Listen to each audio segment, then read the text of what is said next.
Joining me now, Trump border czar Tom Homan. Tom, we're going to get to these legal cases against the deportations to El Salvador in a moment on the judges involved in those. But your response to the outrage echoing across cable today about the work you all are doing. Well, I'm not running a popularity contest. I'm out arresting public safety threats, as President Trump promised, as American people demand, because they put Trump, they like the President Trump because of his promise to secure the border and remove public safety threats. Those are illegal in the United States. That's exactly what we did. I said at CPAC I was going to Boston, and I did. I kept my promise, and we arrested 370 people, majority of them criminals. And as you said, murderers, child rapists. We seized guns. We drug traffickers, gun traffickers, drug traffickers. A lot of public safety threats. What Mayor Wu should be doing, along with the governor of that state, Massachusetts, they ought to be thanking us, because we made that city and that state much safer, taking all these public safety threats off the streets of Boston and Massachusetts. You would think they'd be thanking us. Well, CBS, Tom, looked into ICE Boston's claims that these illegal aliens charged with child rape are being released into the city, and they found out that it's true. Okay, so in recent months, Guatemalans charged with aggravated child rape and a Honduran charged with assault and rape were all released, and the ICE detainer ignored. Now, wait a minute. Now, Mayor Wu testified under oath that Tom Homan was lying, that this wasn't happening. Well, look, we proved this week it is. Again, a majority of these 370 arrests were public safety threats. And one of the cases I looked at, it was a child rapist, raped a little girl. They released him. It took us 2 years to find him. How many little kids did he attack in those 2 years? So look, President Trump is serious about this. We're going to arrest public safety threats. That's what we're prioritizing. And in sanctuary cities, we'll double down. If we have to, we'll send double the manpower. They're not going to stop us. We're going to do what the American people want and make their neighborhoods safer from illegal aliens that commit crimes against citizens, especially child rapists.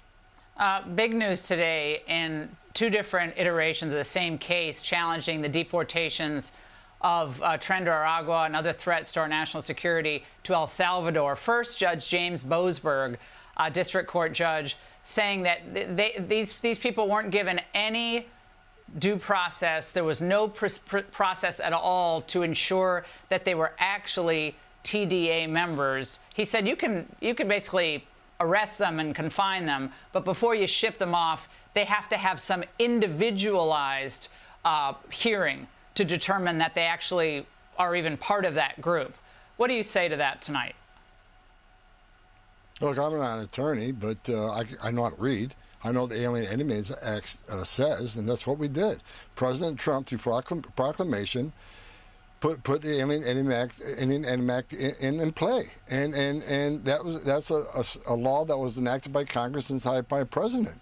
He invoked his authorities under the AEA, and what we did was, following the AEA, we removed not only national security threats, terrorists.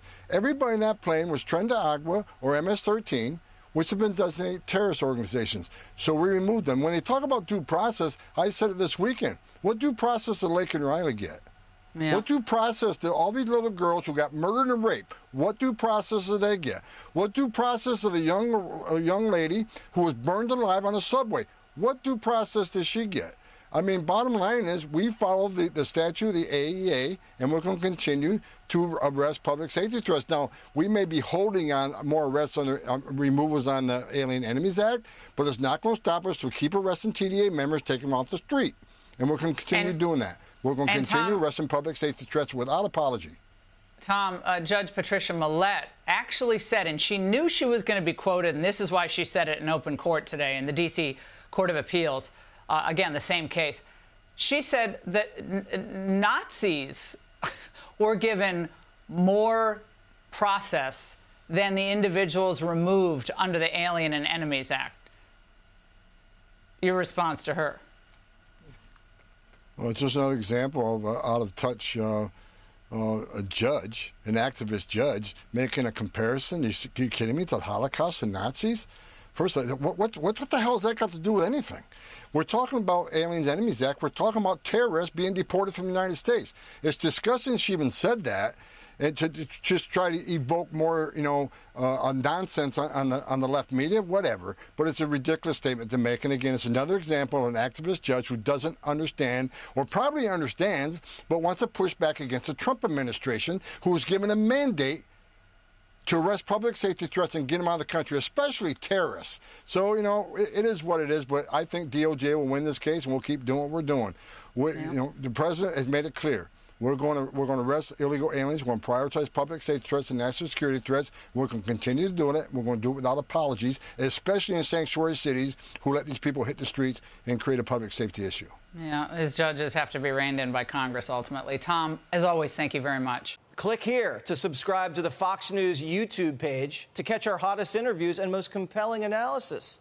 You won't get it anywhere else.